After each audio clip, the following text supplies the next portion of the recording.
காட்டுல எல்லா பறவைங்களும் ரொம்ப பாசத்தோட அண்ணன் தம்பி அக்கா தங்கச்சியா தான் பழகிட்டு இருந்தாங்க. ஆந்த, மைனா, புறா, காக்கா, கிளி, அப்படியே மயில், உட்பெக்கர், புல்புல், குயில் எல்லாரும் ஒன்னா சேர்ந்து வாழ்ந்துகிட்டு இருந்தாங்க. ஒரு நாள் புறா அதோட குழந்தை கூட கூட்டுல உட்காந்துக்கிட்டு இருந்துச்சு. அப்பதான் கோல்டி கழுகு அந்த பக்கமா போச்சு. அடங்கப்பா, புறாவோட குட்டி அப்படின்னு சொல்லி கோல்டி கழுகு அந்த புறா குட்டியை தூக்கிட்டு போகலாம் அப்படின்னு முயற்சி பண்ணுச்சு. அதனால அந்த குழந்தைய பிடிக்கிறதுக்காக அது வேகமா தாக்குச்சு. ஆனா அதால அந்த புறா குட்டியை தூக்க முடியல. ஆனா அது வேகமா தாக்குனதுல கூட்டுல இருந்த அந்த புறா குட்டி தரையில வந்து விழுந்துச்சு. அதனால அதோட ரெக்கையில அடிபட்டுச்சு. முன்னு, இப்போ போயிட்டே இருக்கேன். என் பொண்டாட்டி கூட இதை சாப்பிட நான் கண்டிப்பா வருவேன். அம்மா எனக்கு ரொம்ப வலிக்குதுமா, நீ இங்கே இருப்பா, அம்மா இதை வந்துடுறேன் அப்படி சொல்லி புறா அங்கிருந்து பறந்து போச்சு. ரொம்ப தூரம் பறந்ததுக்கு அப்புறமா பறவைகளின் ராணியோட கூட்டுக்கு போச்சு. ராணி, தப்பு நடந்துருச்சு. என்னாச்சு, சரியா சொல்லு. ராணி, கழுகு இப்பதான் என்னுடைய குட்டிய தாக்குச்சு. அதோட ரெக்கையில பெருசா அடிபட்டுருச்சு. பாவம், ரத்தமும் வருது. அடக்கடவுளே, சரி வா, நான் இப்பவே வந்து பாக்குறேன். அப்போ பறவைகளின் ராணி வேகம் அதோட கூட்டுக்கு வந்தாங்க. அம்மா, கவலைப்படாதப்பா. குழந்தை தரையில விழுந்திருந்துச்சு. அதோட ரக்கையில இருந்து ரத்தமும் வந்துச்சு. அப்ப பறவைகளின் ராணி கண்ணு மூடிட்டு சொல்லுச்சு, என்னுடைய மந்திர சக்தியை இந்த குழந்தைக்கு பட்டிருக்கிற அந்த காயத்தை மறிச்சு அத முழுசா குணமாக்கு. அப்படி சொன்னதும் அதோட நெத்தியில இருக்கிற வைரத்துல இருந்து ஒரு வெளிச்சம் வந்து அந்த குழந்தை மேல விழுந்துச்சு. அப்ப அந்த குழந்தைக்கு பட்டிருந்த அடியெல்லாம் மறைஞ்சு போய் அது குணமாயிடுச்சு. அம்மா, எனக்கு சரியாயிடுச்சு. ரொம்ப நன்றி ராணி, நீங்க மட்டும் வரலனா இன்னைக்கு என் குழந்தை உயிரோடு இருந்திருப்பானோ இல்லையோ. அப்படி சொல்லாதே புறாவே, கடவுள் எல்லாரையுமே நல்லபடியா பாத்துப்பாரு. அப்படி சொல்லி பறவைகளின் ராணி அங்கிருந்து அதோட கூட்டுக்கு போச்சு.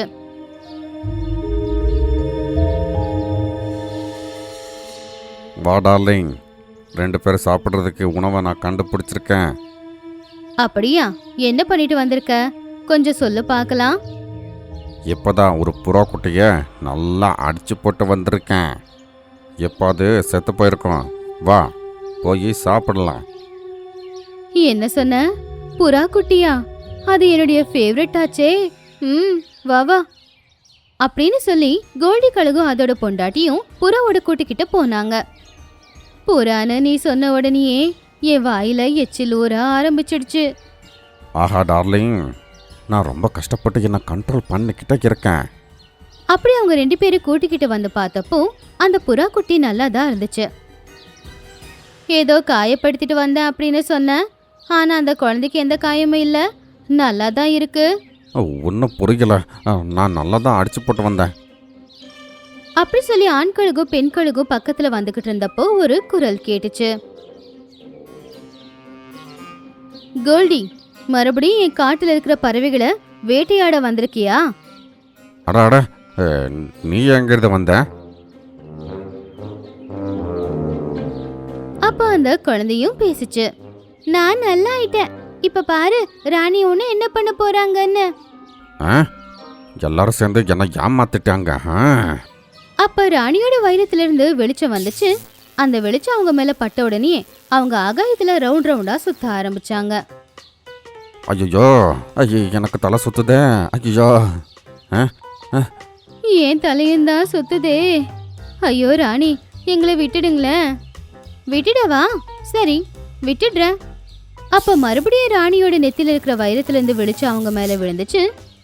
2 பேரும் ஏதோ பயங்கரமா காத்தடிச்ச மாதிரி அங்கிருந்து அடிச்சுக்கிட்டு போய்கிட்டு இருந்தாங்க. இனிமே உங்களை நான் இங்க பார்க்க கூடாது, சரியா? அவங்க 2 பேரும் அங்கிருந்து நேரா போய் ஆறு தண்ணியில விழுந்துட்டாங்க. அந்த ராணி பறவையை நம்ம ஏதாச்சும் பண்ணியே ஆகணும். கொஞ்ச நாளுக்கு அப்புறமா ராணி பறவை 2 முட்டையை வச்சுது. காட்டுல இருக்கிற எல்லா பறவைங்களும் அவங்களுக்கு வாழ்த்து தெரிவிக்கிறதுக்காக அங்க வந்தாங்க. மகாராணி, முட்டை வச்சதுக்கு உங்களுக்கு வாழ்த்துக்கள். நீங்க உங்க முட்டையை நல்லபடியா பாத்துக்கோங்க. இதுக்குள்ள இருந்து குஞ்சு வர வரைக்கும் உங்களுக்கு நாங்க தொந்தரவே கொடுக்க மாட்டோம். இல்ல, நான் இந்த காட்டோட ராணி. ராத்திரியா இருக்கட்டும் பகலா இருக்கட்டும், உங்க எல்லாரையும் காப்பாற்ற வேண்டியது என் கடமை. எப்ப கூப்பிட்டாலும் நான் வருவேன். பறவைகளின் ராணி வாழ்க, பறவைகளின் ராணி வாழ்க. அன்னைக்கு நாள் இரவு குருவிகளின் ராணி படுத்து தூங்கிக்கிட்டு இருக்கும்போது திடீர்னு ஏதோ ஒரு சத்தம் அவங்களுக்கு கேட்டுச்சு. அட, யார் இது அப்படின்னு எழுந்துச்சு பார்க்கும்போது பக்கத்துல இருக்கிற ஒரு புதர் அசைஞ்சுக்கிட்டு இருந்துச்சு. யாரங்க?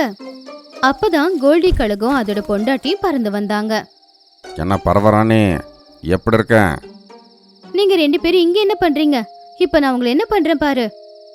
எனக்கு தெரியும், உன்னால் வெளிச்சம் இருக்கும்போது மட்டும்தான் மந்திரம் பண்ண முடியும். அதனால தான் ராத்திரி உன்னை பழி வாங்க வந்திருக்கோம்.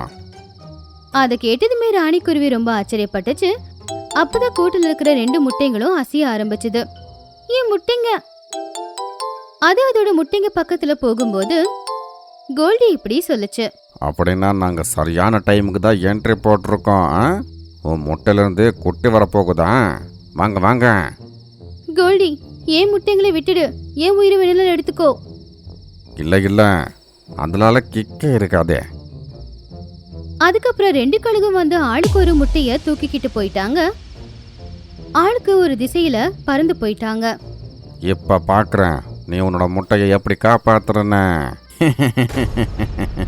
இப்ப நான் என்ன பண்றது, யார் பின்னாடி போறது அப்படின்னு யோசிச்சுக்கிட்டு இருந்த குருவிகளின் ராணி அதுக்கப்புறம் கோல்டி பின்னால போச்சு. ஓஹோ, என் பின்னாடி வரியா நீ? சரி, என் பின்னாடியே எவ்வளோ தூரம் வரேன்னு பார்த்துடலாம். அப்படி சொல்லி கோல்டி கழுகு ரொம்ப வேகமா பறந்து போச்சு. அதுக்கப்புறமா கொஞ்ச நேரம் அப்படியே நின்னுச்சு. அப்ப மறுபடியும் பறவை பக்கத்துல போனதும் அங்கிருந்து வேகமா பறக்க ஆரம்பிச்சுது. அப்படி அது ஒரு குகைக்குள்ள போயிடுச்சு. கோல்டி நில்லு.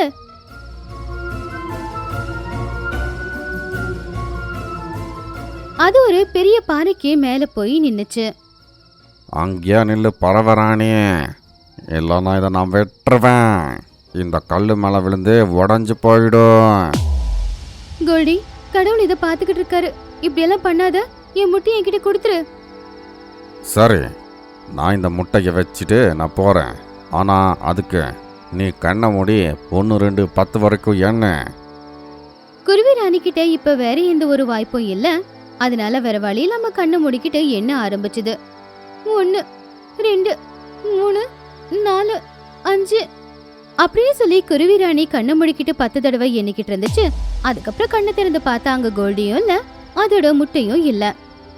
துரோகி கோல்டி அப்படின்னு பல்ல கடிச்சுக்கிட்டு சொல்லுச்சு. அதுக்கப்புறம் திரும்ப போறதுக்காக அது குகையோட வாசல் கிட்ட வந்துச்சு. ஆனா அங்க வந்து பார்க்கும்போது அது ரொம்பவும் ஆச்சரியப்பட்டுச்சு. ஏன்னா கோல்டி போகும்போது அந்த குகையோட வாசல பெரிய பாறையை வச்சு மூடிட்டு போயிட்டான். இந்த பாறை இங்கிருந்து எடுக்கலனா குகைக்குள்ள எப்படியும் சூரிய ஒளி படாது, என் மந்திர சக்தியும் வேலை செய்யாது, என் குழந்தைங்க என்ன பண்ணுவாங்கன்னு தெரியலையே. அப்படி சொன்னது ராணியோட கண்ணுல இருந்து கண்ணீர் கொட்டுச்சு. ரொம்பவும் கவலையோட அது கத்துச்சு. கடவுளே, பறவைகளின் ராணியால அந்த குகையை விட்டு வெளியில வர முடியுமா? அதோட குழந்தைங்க அதுக்கு எந்த நிலைமையில கிடைச்சதுங்க? இந்த எல்லா கேள்விகளுக்கும் பதில் உங்களுக்கு நிச்சயமா கிடைக்கும் இந்த கதையோட அடுத்த பார்ட்ல. இதுவரைக்கும் நீங்க பாத்தீங்க, பறவைகளின் ராணிய குகைக்குள்ள வச்சு குகையோட கதவை சாத்து கோல்டி அங்கிருந்து போயிடுச்சு. பெண் கழுகு எடுத்துட்டு போன அந்த முட்டை தவறி கீழே விழுந்துருச்சு. ஆனா கோல்டி கிட்ட இருக்கிற முட்டைய அவங்க 2 பேரும் வச்சுக்கிட்டாங்க. அடுத்தது பறவைகளின் ராணி குகைக்குள்ள மாட்டிக்கிட்டு கிட்டத்தட்ட 1 மணி நேரம் ஆயிடுச்சு. அது அதோட முட்டைகளை பத்தி கவலைப்பட்டுச்சு. இந்த பாறையை என்னால தள்ள முடிஞ்சிருந்தா நான் வெளியில போயிருப்பேன். இனி எனக்கு தெரிஞ்சு இந்த குகையை விட்டு என்னால வெளியே போக முடியாது போல. கடவுளே, என் முட்டைங்களை நீங்க தான் பாதுகாக்கணும். இன்னொரு பக்கம் கோல்டி கழுகு அது கிட்ட இருக்கிற முட்டையை எடுத்துக்கிட்டு அதோட பொண்டாட்டி கிட்ட போச்சு. அது ஆத்தங்கரையோரமா உட்காந்துக்கிட்டு இருந்துச்சு. டார்லிங், அந்த பறவராணியை கோகையில் போட்டு வச்சுட்டு நான் வந்துட்டேன். இப்போ நாம் யாரையும் பார்த்து பயப்பட தேவையில்லை. அப்பாடா, நல்லதா போச்சு. நான் ரொம்ப பயந்துகிட்டு இருந்தேன். அவ திரும்ப வந்து அவளுடைய முட்டைய நான் தொலைச்சிட்டேன் அப்படின்னு தெரிஞ்சா அவ என்ன பண்ணுவாளோ அப்படின்னு யோசிச்சுக்கிட்டு இருந்தேன். என்ன அந்த முட்டையை தொலைச்சிட்டியா? நான் புடிச்சுக்கிட்டு வரும்போது அது வழுக்கி ஆத்துல விழுந்துருச்சு. சரி பரவாயில்ல, நம்ம காட்டுக்கு போகலாம். எல்லா பறவைங்களுக்கு சர்ப்ரைஸ் கொடுக்கலாம், வா. அவங்க 2 பேரும் அப்படி சொல்லி காட்டுக்கு போனாங்க. விடிய காலையில மோண்டு குரங்கு எழுந்திருச்சுது. மோண்டு எல்லா பறவைகளையும் விலங்குகளையும் அந்த இடத்துக்கு வர சொன்னான். வாங்க நண்பர்களே, நம்ம போய் பார்க்கலாம் பறவராணி முட்டையிலிருந்து குஞ்சு வந்துச்சா இல்லையான்னு. ஆமா, வாங்க எல்லாரும் பரவராணி வீட்டுக்கு போகலாம். அப்படி சொல்லி எல்லாருமே பறவைகளின் ராணிய பார்க்க போனப்போ அங்க காட்சியை பார்த்து ஆச்சரியப்பட்டாங்க. ஏன்னா சிம்மாசனத்துல கோல்டி கழுகு உக்காந்துகிட்டு இருந்துச்சு. அதுக்கு பக்கத்துல அதோட மனைவி கழுகும் அப்படி ஒரு கூட்டுல ராணியோட நெத்தில இருக்கிற மாதிரியே கல்லு பதிச்ச ஒரு சின்ன குருவி இருந்துச்சு. நீங்க 2 பேரு இங்க என்ன பண்ணிக்கிட்டு இருக்கீங்க? எங்க பறவராணி எங்க போனாங்க? உங்க பறவராணிய நாங்க எப்பவோ முடிச்சிட்டோம். அதை கேட்டு எல்லாருமே ஆச்சரியப்பட்டாங்க. அப்படி நடந்திருக்காது. ராணி நிச்சயமா இறந்திருக்க மாட்டாங்க. இங்க பாத்தியா, இந்த கூட்டுல இருக்கே, இது உங்க ராணியோட குழந்தைதான். அவ உயிரோட இருந்திருந்தா தன்னுடைய குழந்தைய காப்பாத்த வந்திருக்க மாட்டாளா? அத கேட்டதுமே அவங்க எல்லாருடைய முகத்திலையும் ஒரு பயம் தெரிஞ்சுது. இப்ப எல்லாருக்குமே தெரிஞ்சு போச்சு இல்ல? புரிஞ்சுக்கோங்க, இனிமே இந்த காட்டை ஆள்றது நாங்க 2 பேரு தான். எங்களுக்கு சாப்பாடு, தூங்குறதுக்கு, குடிக்கிறதுக்கு எல்லாமே ஏற்பாடு பண்ணுங்க, இல்லைன்னா உங்களுக்கு ஆபத்தா முடியும். இப்போ காட்டுல இருக்கிற விலங்குங்க, பறவைங்க எல்லாருமே அவங்களுக்கு சேவைகளை செய்ய ஆரம்பிச்சாங்க. அவங்களும் வாழ்க்கையை சந்தோஷமா வாழ்ந்தாங்க. புல்புல் எப்பவுமே அவங்களுக்கு சேவைகளை செஞ்சுக்கிட்டு அதே இடத்துல தான் இருந்துச்சு. ஒரு நாள் கழுகுங்க 2 பேரும் தூங்கும்போது காட்டு சேர்ந்த எல்லாரும் ஒரு மீட்டிங் போட்டாங்க. எனக்கு என்ன தோணுதுன்னா, பரவராணிக்கு எப்படி சக்தி எல்லாம் இருக்கோ அதே மாதிரி குட்டிக்கும் கூட சக்தி எல்லாம் இருக்கும்.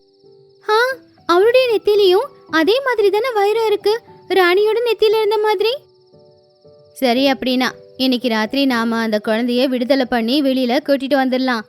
அதுக்கப்புறமா பார்க்கலாம் அந்த குழந்தை நம்ம எல்லாரையும் எப்படி காப்பாத்த போகுதுன்னு அப்படின்னு சொல்லி எல்லாரும் ராத்திரி நேரம் மெதுவா அந்த கூண்டுக்கு பக்கத்துல போனாங்க. புல்புல் அவங்க 2 பேருக்கும் காத்து வீசிக்கிட்டே இருந்துச்சு. ஏன்னா அவங்க எழுந்திருக்க கூடாது அப்படிங்கிறதுக்காக. குரங்கு மெதுவா அந்த கூண்டை திறந்துச்சு.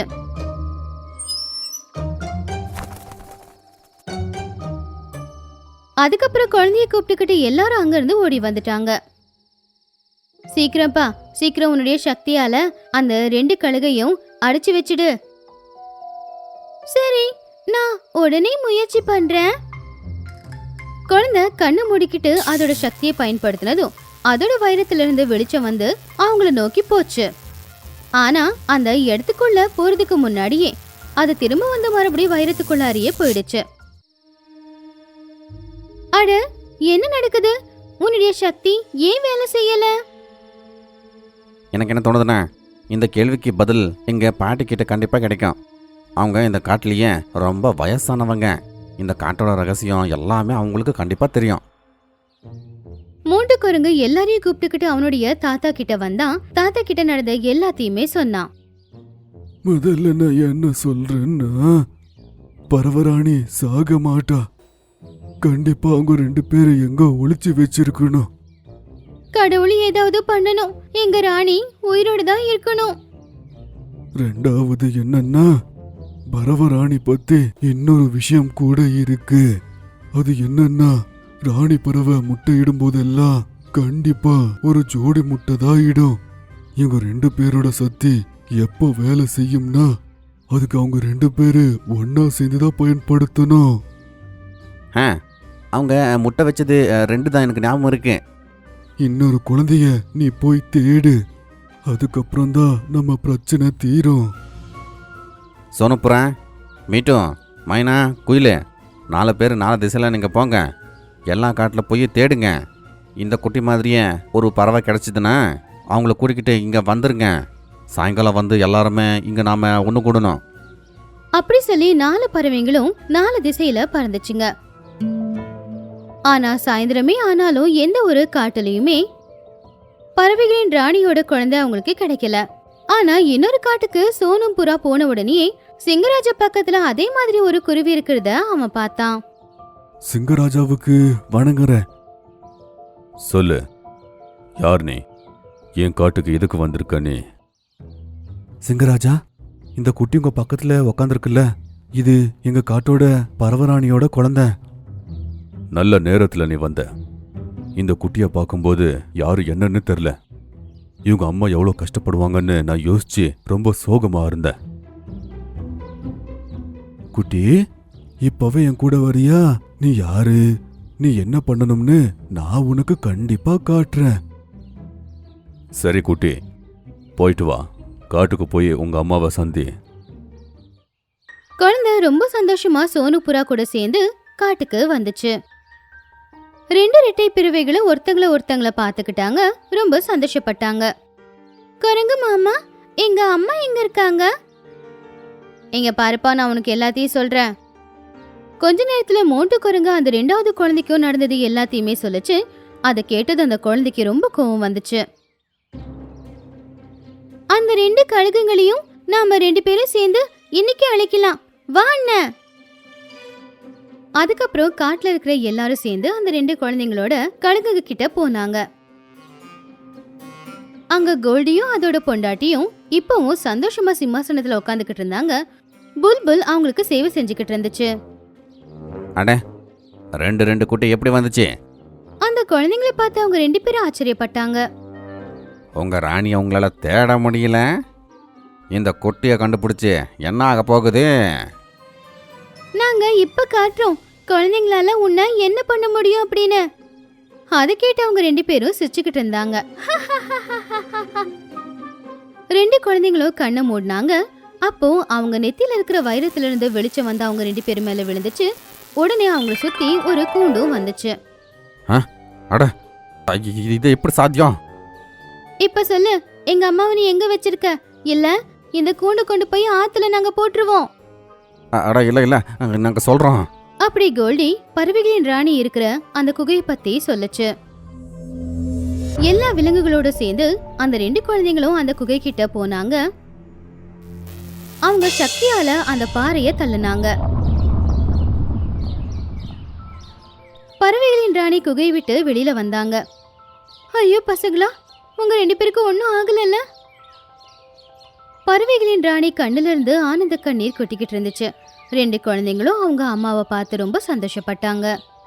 பசங்களா, நான் நினைச்சு கூட பார்க்கல உங்க ரெண்டு பேரும் நான் பாப்பேன் அப்படின்னு. பறவைகளின் ராணி எல்லாரும் கூடவும் சேர்ந்து காட்டுக்கு வந்தாங்க. அதுக்கப்புறம் அவங்க கூட்டுல அவங்க குழந்தைங்களோட அவங்க வாழ ஆரம்பிச்சாங்க. கோல்டியையும் அதோட பொண்டாட்டியையும் நிரந்தரமா சிறையில அடைச்சு வச்சுட்டாங்க.